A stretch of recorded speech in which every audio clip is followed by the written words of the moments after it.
আজকের ভিডিওতে আমরা জানব ফিলিস্তিন অর্থাৎ পবিত্র ভূমি নিয়ে মহানবী হযরত মুহাম্মদ সাল্লাল্লাহু আলাইহি ওয়াসাল্লাম এর ভবিষ্যদ্বাণী ও নির্দেশনা কী ছিল। এই ভূমি যেখানে নবী সাল্লাল্লাহু আলাইহি ওয়াসাল্লাম মিরাজে যাওয়ার পূর্বে ইমামতি করেন সকল নবীর, এই ভূমি বাইতুল মুকাদ্দাস। আল্লাহ বলেন কোরআনে, পবিত্র তিনি যিনি এক রাতে তার বান্দাকে মসজিদুল হারাম থেকে মসজিদুল আকসা পর্যন্ত ভ্রমণ করালেন। সূরা ইসরা 17 ফিলিস্তিন ছিল শাম অঞ্চলের অংশ। হাদিসে এসেছে, তোমরা শাম ও ইয়ামানকে বরকতময় মনে করো। তিরমিজি। এই ভূমি বরকতময়, একাধিক নবীর জন্মভূমি ও শাহাদতের স্থান।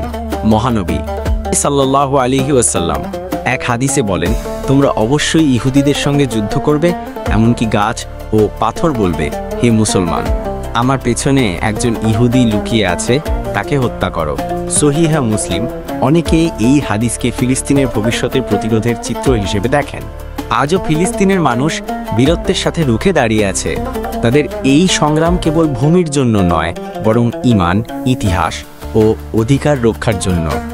আসুন আমরা দোয়া করি, হে আল্লাহ, ফিলিস্তিনের মুসলিমদের হেফাজত করো এবং আমাদেরও ঐক্য ও হেদায়েত দান করো। ভিডিওটি যদি আপনার ভালো লেগে থাকে তাহলে লাইক, শেয়ার এবং সাবস্ক্রাইব করতে ভুলবেন না।